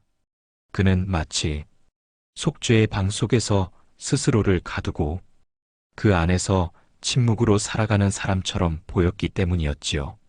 그의 집 마당엔 더 이상 집신이 놓이지 않았고 그의 아내는 하루에도 몇 번씩 문 밖을 내다보다 고개를 떨구곤 했습니다. 그녀 역시 아무 말도 하지 않았습니다. 그 침묵이야말로 모든 걸 알고 있다는 뜻이었으니까요. 그날 밤 도랑 위에 달이 비쳤고 그 아래 흥부는 무릎을 꿇고 말없이 빌었습니다. 형수님, 용서해 주시길. 그리고 내 아내요. 당신이 얼마나 귀했는지를 이제야 압니다. 그 기도는 바람을 타고 흘러갔고 달빛은 그의 어깨를 감싸며 마치 등을 토닥이는 듯 했습니다. 그렇게 흥부는 말보다 더 많은 걸 침묵으로 고백하였습니다. 세월은 조용히 흘렀습니다. 형수의 행방은 아무도 알지 못했으며 놀부는 다시는 그 일에 대해 입을 열지 않았습니다. 다만 대청 마루에 앉아 담배 연기를 뿜을 때마다 그 연기가 안채 쪽으로 기울던 것을 본 사람은 있었지요. 그 방향은 그녀가 사라진 쪽이었습니다. 흥부는 더 이상 집장수로 불리지 않았습니다. 그는 마을 어귀 도랑가에 자주 앉아 있었고 지나가는 이들은 그의 등을 보며 이렇게 말했지요. 어쩌면 저 양반 죄를 지은 게 아니라 사랑을 알아버린 걸지도 몰라. 그의 등은 고닫고 어깨는 무겁지 않았으며 눈빛은 더 이상 흔들리지 않았습니다. 그건 죄의 무게가 아니라 깨달음의 무게였습니다. 어느 해 겨울 눈이 소복이 쌓이던 날 마을 아이 하나가 도랑가에서 작은 불빛을 보았다 했습니다. 누군가 등잔불을 켜놓은 채 멍하니 바라보고 있었고 그 앞엔 집신 한 켤레가 가지런히 놓여 있었다지요. 그날 아침 흥부는 조용히 숨을 거두었습니다. 누워있던 자리엔 박씨 부채 하나, 손바닥만 한 흙그릇, 그리고 바람에 펄럭이는 흰 종이 쪽지 한 장이 있었습니다. 그 종이엔 딱 3글자만 적혀 있었지요. 참았소이다. 그 글은 누굴 향한 것이었을까요? 형수였을까요? 놀부였을까요? 혹은 스스로를 향한 고백이었을까요? 사람들은 말이 많았지만 그 어떤 말도 그 종이 한 장보다 깊지는 않았습니다. 그건 짧지만 인생 전체를 품은 고백이었으니까요. 그 후 마을 어귀에선 이런 소문이 돌았습니다. 초승달 뜨는 밤 도랑가에 가면 등을 곧게 세운 사내가 앉아 있단다. 바람도 그 등 뒤에만 고요히 머문다지. 그 사내는 한때 착하디 착한 동생이라 불렸지만 어느 날 형수의 숨결을 마시고 자신의 욕망과 마주하였고 결국 사랑이란 이름 앞에서 사람이 되어버렸습니다. 그는 아무것도 말하지 않았지만 그가 남긴 집신, 부채, 종이 쪽지 모두가 증언합니다. 그는 단지 외면하지 않았고 사랑을 피하지 않았으며 자신을 벌하되 미워하지 않았다는 것을요. 마을 어귀, 바람이 살며시 속삭입니다. 여보, 그 부채 아직도 간직하고 계시오? 그 목소리는 집 타는 냄새처럼 은근하고 등불 하나처럼 고요하며 비록 죄라 불릴 수 있을지라도 누군가의 삶을 다녀간 가장 사람다운 흔적이었습니다. 그리하여 이 야담은 오늘도 어르신들 입에서 입으로 전해지고 그 끝마다 다들 이렇게 말합니다. 흥부는 말일세. 착한 사람이라기보단 참으로 뜨거운 사람이었어. 이 이야기는 겉보기의 착함이 곧 사람됨을 뜻하지 않으며 욕망과 감정은 누구에게나 존재한다는 인간 본연의 복잡함을 담고 있습니다. 겸손하고 선하다는 평을 받던 흥부조차 마음속 욕망 앞에서 흔들렸고 그 결과는 달콤한 사랑이 아닌 죄책감과 외로움이었습니다. 결국 진짜 착함이란 자기 욕망을 돌아보고 책임질 줄 아는 용기에서 비롯된다는 교훈을 줍니다. 또한 무심함은 관계를 무너뜨리고 무너진 틈은 언제나 누군가의 마음을 흔든다는 사실도 보여주지요. 겉보다 속, 말보다 진심이 중요하다는 깊은 깨달음을 전하는 야담입니다. 이야기 재밌게 들으셨나요? 야담은 들을수록 빠져드는 맛이 있죠. 앞으로 더 흥미진진한 이야기로 찾아올 테니 구독과 좋아요 잊지 말고 꼭 부탁드려요. 그럼 다음 이야기에서 또 만나요.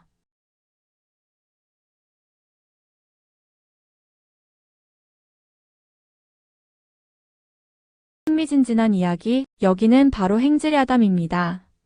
오늘도 시간 여행 떠날 준비 되셨죠? 구독과 좋아요는 행질야담의 힘이 됩니다. 지금 바로 시작합니다. 옛날 옛적 강원도 첩첩산 중 깊숙한 곳에는 풍원골이라 불리는 작은 마을이 있었답니다.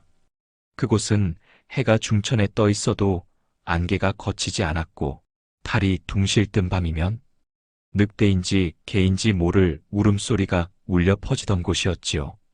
그만큼 음침하면서도 묘하게 끌리는 기운이 도는 마을이었는데 그 마을에 기이하게도 젊은 과부가 유난히 많았답니다. 그리고 그 과부들 틈바구니에서 하루에도 12번은 이름이 오르내리는 사내가 있었지요. 그 사내 이름하여 복동이라 하였습니다. 복동은 본래 서울 양반가 종손으로 태어났지만 병자년에 집안이 기울고 도성에서 쫓겨난 뒤 겨우 목숨만 건져 이 풍원골까지 흘러들어오게 된 것이었지요. 7살 먹은 복동은 그때부터 남의 집 살림을 도우며 머슴살이를 시작했답니다. 처음엔 조그마한 손으로 감나무에 기어오르거나 말린 장작을 들고 왔다 갔다 하며 어른들의 심부름을 했지만 세월이 흘러 20해가 지나자 복동은 어느새 마을 장정들 중에서도 가장 듬직하고 튼실한 사내로 자라 있었지요. 그의 팔뚝은 도랑만 했고 등짝은 말 2필이 올라타도 될 만큼 넓었으며 한여름 뙤약볕 아래서 일을 해도 얼굴 한번 찌푸리지 않을 만큼 기운이 넘쳤습니다. 어떤 날은 소가 끄는 쟁기를 어깨로 짊어지고 논을 갈기도 했고 지게를 지고 가다가 장정 셋이 들지 못한 나무짐을 가볍게 들어 올린 일화도 있었답니다. 하지만 복동의 진짜 무기는 힘이 아니라 그 속 깊은 마음씨였지요. 닭이 알을 안 낳아도 기운이 없으셨던 거지요? 내일은 제가 잡곡이라도 좀 섞어드릴게요. 하며 정성스레 모이를 섞어 주었고 걔가 짖으면 놀라게 해서 미안하구나. 괜찮다, 괜찮다. 하며 등을 토닥여줄 만큼 정이 많았답니다. 그런 복동이 어느 날 마을 우물가에서 우통을 벗고 버들잎처럼 휘어진 허리를 꺾으며 물을 깃고 있었지요. 그때 마침 지나가던 이는 주막을 하는 젊은 과부였는데 그 여인의 발걸음이 그 자리에 딱 멈춰버렸답니다. 복동의 등에는 햇살이 비치고 있었고 그 등줄기에서 떨어진 땀방울이 허리 아래로 흘러내리는 광경에 그녀는 말도 잇고 숨도 잇고 이마에 땀이 송골송골 맺히는 것을 느꼈지요. 그날 밤 주막댁 과부는 도무지 잠을 이루지 못했습니다. 아무리 눈을 감아도 그 사내의 벌건 등짝과 맥박 뛰던 목덜미가 떠올랐고 결국 속적삼을 입에 물고 이불을 뒤집어 썼다지요. 다음 날 아침 주막댁은 괜히 집 앞을 쓸고 또 쓸며 복동을 기다렸습니다. 마침 지게를 진 복동이 지나가자 그녀는 잽싸게 말했지요. 복동이 이 늙은 게 쌀자루 하나 들 힘이 없어서 그러니 혹시 지게 한 번만 도와주겠는가잉. 복동은 미소 지으며 지게를 내려놓고 쌀자루를 옮겨다 주었답니다. 그녀는 복동이 방 안 깊숙이 짐을 옮기고 나오려 하자 손끝으로 그의 팔뚝을 슬쩍 만지며 말했지요. 어휴, 이게 뭐야? 쇠심줄이 붙은 팔뚝이구먼. 복동이 자네 몸의 기운이 그냥 넘치는구먼잉. 복동은 쑥스러워 얼굴을 붉히며 예. 아이고, 제가 좀 몸뚱이가 큰 편이라. 하고 어깨를 극적이며 문을 나섰습니다.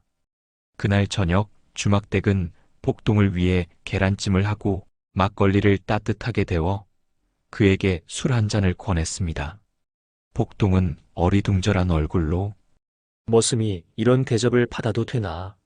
하며 연신 손사래를 쳤지만 그녀는 말했지요. 도와준 은혜엔 보답해야지요. 게다가 자네 같은 사내는 그냥 옆에 있어주는 것만으로도 복이 되니까. 그날 밤 복동은 지게를 챙긴다며 주막 뒤편 마당으로 갔다가 안채 문틈 사이에서 부채질을 하며 서 있던 주막댁과 눈이 마주쳤습니다. 복동아, 밤바람 부니 감기 들라. 들어와서 부채나 하나 받아가거라. 복동은 머뭇거리다 안채에 발을 들였습니다.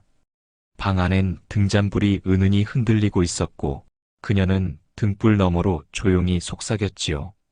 자네 같은 사내 혼자 두긴 아깝지. 그 넓은 등짝 잠깐만 내 몸 좀 기댈 수 있겠나? 그 밤 안채 문틈 사이론 땀냄새와 숨소리만 흘러나왔고 무엇이 있었는지는 아무도 말하지 않았지만 주막댁 과부는 다음날 얼굴에 연지처럼 붉은 홍조를 띠고 있었다 전해집니다. 그리고 그 이후로 복동을 둘러싼 풍원골의 분위기가 조금씩 아주 묘하게 달라지기 시작했답니다.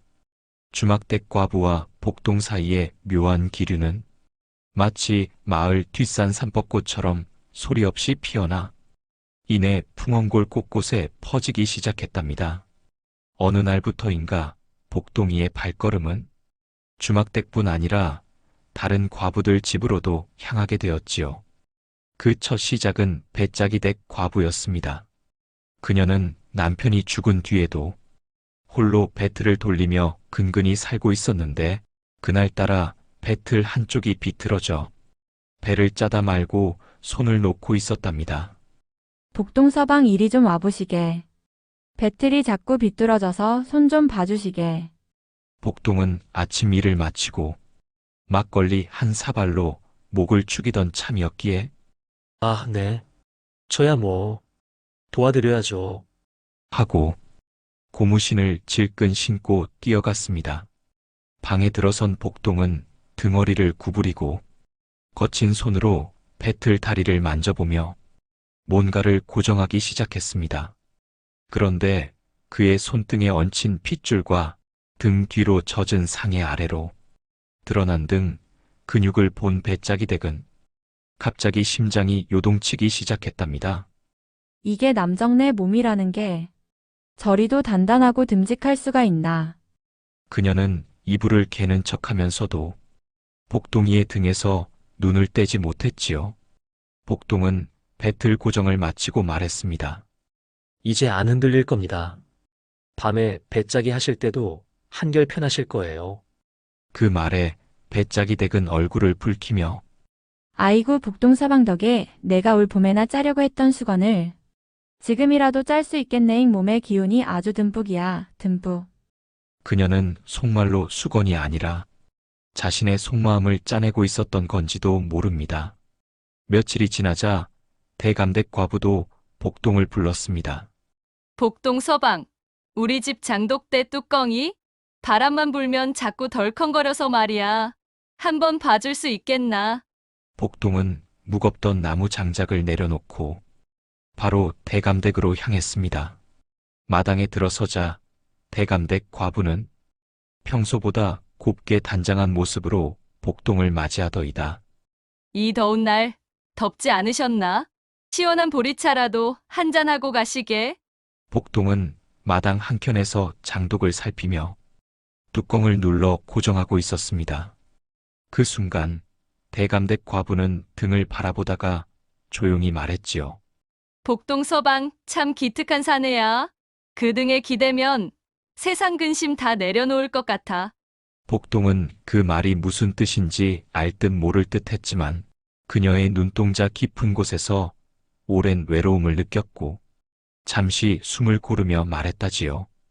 저는 머슴이라 이 등짝이 허드렛 일이나 할 줄 알았는데 기댈 수 있는 거라면야 언제든 빌려드리지요. 그 말에 대감댁 과부는 살짝 미소 지었고 그날 이후 그녀는 아침마다 꽃을 꺾어 마당에 꽂아두는 여유를 가지게 되었답니다. 복동은 매일같이 지게를 지고 마을 이 집 저 집을 들렀습니다. 지게 위에는 장작과 짐도 있었지만 사실은 각 집의 허기진 마음과 외로운 마음도 함께 옮기고 있었지요. 이상한 일이 하나둘 생기기 시작했습니다. 복동이 다녀간 집마다 기운이 돌기 시작한 겁니다. 주막은 손님이 늘고 배짝이 댁은 주문이 밀려 배틀을 쉴 새 없이 돌려야 했으며 대감댁 과부는 관아에서 상으로 받은 배 상자 속에서 노란 비단이 나왔다고 했지요. 이쯤 되니 마을 사람들도 수군거리기 시작했습니다. 복동서방, 요즘 어째 과부들 집만 들락날락하지 않아? 그 사내가 한번 다녀가면 집안에 복이 들어온다잖아. 그건 복이 아니고 기운이야. 아주 묵직한 기운이래. 그리고 안악들 사이에선 새로운 말이 생겨났습니다. 복동 서방, 한 번 등에 엎였다 하면 기운이 솟는다잖아. 아랫도리에 봄이 찾아온대. 그 말은 농이었으나 듣는 이들은 웃으면서도 어딘가 기대하는 눈치였지요. 그 즈음 복동은 꿈을 하나 꾸었답니다. 푸른 들판에 서 있는 자신에게 여인들이 줄지어 다가와 등을 어루만지며 말했지요. 서방님, 이 등에 기대게 해주셔요. 우린 너무 오래 추웠거든요. 복동은 그 말을 가슴에 품고 다음 날도 지게를 지고 땀을 흘리며 마을을 누볐답니다. 풍원골 사람들은 이제 복동이를 더 이상 머슴이라 부르지 않았습니다. 누구는 복동서방, 누구는 복서방이라 부르며 그가 어느 집 대문을 넘나드는지에 따라 그 집의 기운을 점치기까지 했다지요. 어느 날 주막댁, 배짝이댁, 대감댁 과부가 우연히 장터에서 마주치게 되었습니다. 처음엔 머쓱한 인사만 나누던 셋이었지만 복동이라는 이름이 화제에 오르자 금세 얼굴이 달아오르며 말들이 쏟아졌지요. 요즘엔 복동 서방, 누구 집에 제일 자주 간다 카드나? 나야 모르지. 지난주엔 우리 집 장독대 고쳐줬는데. 그 손이 얼마나 야무진지 아직도 덜컹거리질 않아. 우리 집 벽지 새로 발랐는데 등어리 휘며 붙이던 모습이 어찌나 근사하던지 순간 숨이 턱 막히더라니까. 셋은 말을 하며 웃었지만 그 웃음 뒤엔 은근한 질투와 불안함이 뒤섞여 있었답니다. 그날 밤 주막에선 기이한 술자리가 열렸습니다. 세 과부가 나란히 앉아 막걸리를 기울이며 복동이 남긴 잔향을 곱씹었지요. 그 산에 정말 사람 기운 살리는 재주가 있어. 맞아, 말 한마디도 조곤조곤하고 무거운 짐을 옮기면서도 등을 꼭 펴는 자세, 그게 참. 어쩌다 그런 사내가 우리 마을로 내려왔을까? 그게 복이지? 복? 그들은 서로 말은 아꼈지만 마음속으로는 각자 복동에게 더 특별한 의미가 있기를 바랐답니다. 그러면서도 알았지요. 복동은 어느 한 사람만의 것이 아니란 걸. 그 즈음 복동은 더욱 바빠졌습니다. 마을 안악들의 부탁이 끊이질 않았기 때문이지요. 복동 서방, 우리 집 뒷안에 무 좀 뽑아주게나. 복동아 고양이가 자꾸 지붕에 올라가는데 좀 봐주지 않을래? 하지만 그 부탁들은 꼭 일을 시키기 위함만은 아니었습니다. 누구는 그가 지게를 내려놓는 순간의 숨소리를 들으려 했고, 누구는 그의 땀 맺힌 옷소매를 손수건으로 닦아주는 순간을 기다렸지요. 복동은 그런 마음을 모르는 듯 하면서도 어딘가 다 아는 듯한 눈빛으로 웃곤 했답니다. 말은 아끼고 손은 성실하며 마음은 항상 따뜻한 복동이었지요. 하루는 마을 회관에서 장작을 패고 있던 복동을 지나가던 안악 셋이 동시에 바라보는 일이 있었답니다. 그 순간 복동의 등 위로 햇살이 내리꽂혔고 그 그림자는 땅바닥에 커다랗게 드리워졌지요. 와, 저 등짝 참 사람을 기대게 만들지 않나? 그 등 뒤에서 살면 외로울 일이 없겠어. 그러게. 말없이 등에 엎여만 있어도 세상이 참 조용해질 것 같아. 그들의 속말은 바람을 타고 흘렀고 그날 이후 복동을 향한 마음은 점점 커졌습니다. 어느 날 관아에서 편지가 왔습니다. 인근 고을에서 복동이라는 머슴을 관아의 행정머슴으로 데려가겠다는 요청이었지요. 사또는 그를 칭찬하며 그 산에 사람 보는 눈이 곱고 손도 야무지다더라. 도성으로 보내면 큰 인물이 될 것이야. 라고 말했답니다. 그 소문이 퍼지자 마을 전체가 술렁였습니다. 복동이 떠난다고? 아니야, 여긴 복동 서방이 있을 자리야. 그 산에 없으면 이 마을이 아니지. 심지어 아이들까지 복동 아저씨 안 보내요. 하고 울었답니다. 하지만 복동은 조용히 고개를 저었습니다. 저는 여기가 좋습니다. 이 마을, 이 사람들 전부 제 마음 안에 있습니다요.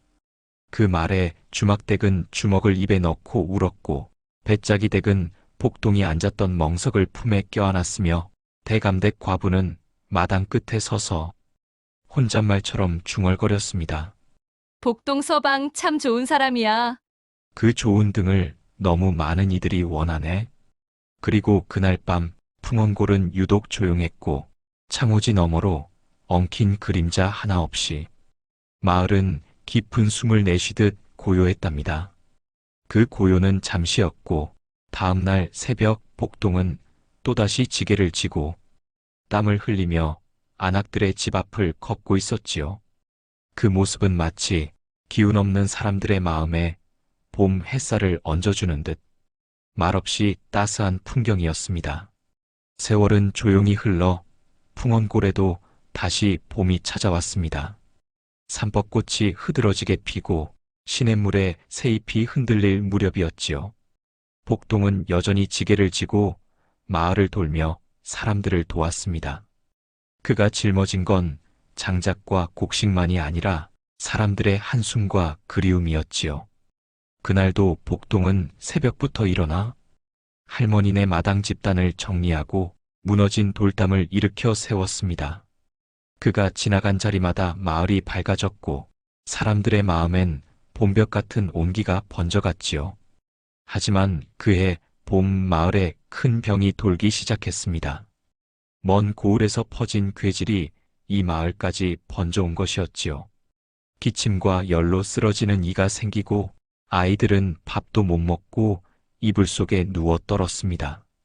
관아에선 마을을 봉쇄했고 약초꾼도 못 들어오게 길을 막아버렸습니다. 마을 사람들은 두려움에 떨며 서로의 집을 지나다니지 못했지요. 그때였습니다. 복동은 말없이 지게를 짊어지고 산으로 향했습니다. 그가 향한 곳은 깊은 산중, 아무도 쉽게 가지 못하는 약초밭이었지요. 저 산에 미쳤나?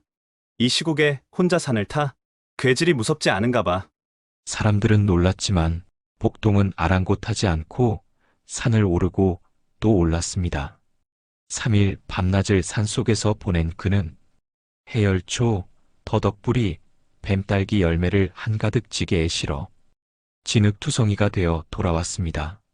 마을 입구에 다다른 그의 모습은 그야말로 짐승보다 더 지쳐 있었지만 눈빛만큼은 또렷하고 따뜻했지요.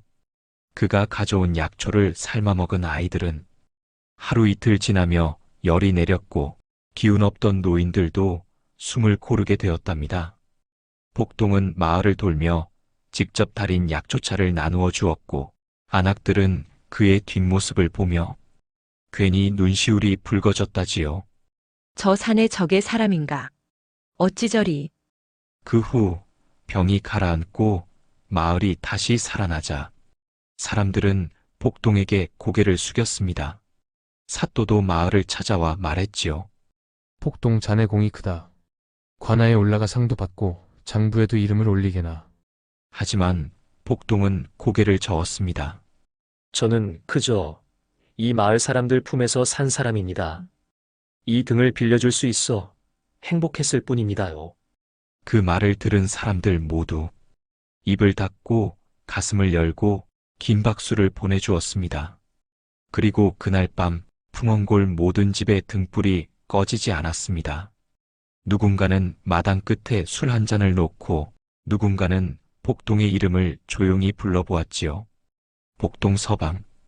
당신 같은 사람 다시 없을 겁니다. 그의 등에 기댔던 안악들은 해마다 봄이 오면 마루 끝에 앉아 달을 바라보며 말하곤 했답니다. 그 등짝 참 따뜻했지요. 그 온기 아직도 잊히질 않아요. 그리고 마을에선 지금도 전해집니다. 복동 서방은 그냥 머슴이 아니었지. 그 사람은 등으로 사람을 살렸던 사내였어. 그 등짝 하나로 사람 마음을 펴고 병을 낫게 하며 무너진 집과 속을 다 일으켜 세운 사내. 그의 지게 위엔 늘 묵직한 복이 실려 있었고 풍원골은 그 복을 등에 업고 오래도록 따스한 마을로 남았답니다. 이야기 재밌게 들으셨나요? 야담은 들을수록 빠져드는 맛이 있죠. 앞으로 더 흥미진진한 이야기로 찾아올 테니 구독과 좋아요 잊지 말고 꼭 부탁드려요. 그럼 다음 이야기에서 또 만나요. 이야기 재밌게 들으셨나요? 야담은 들을수록 빠져드는 맛이 있죠. 앞으로 더 흥미진진한 이야기로 찾아올 테니 구독과 좋아요 잊지 말고 꼭 부탁드려요. 그럼 다음 이야기에서 또 만나요.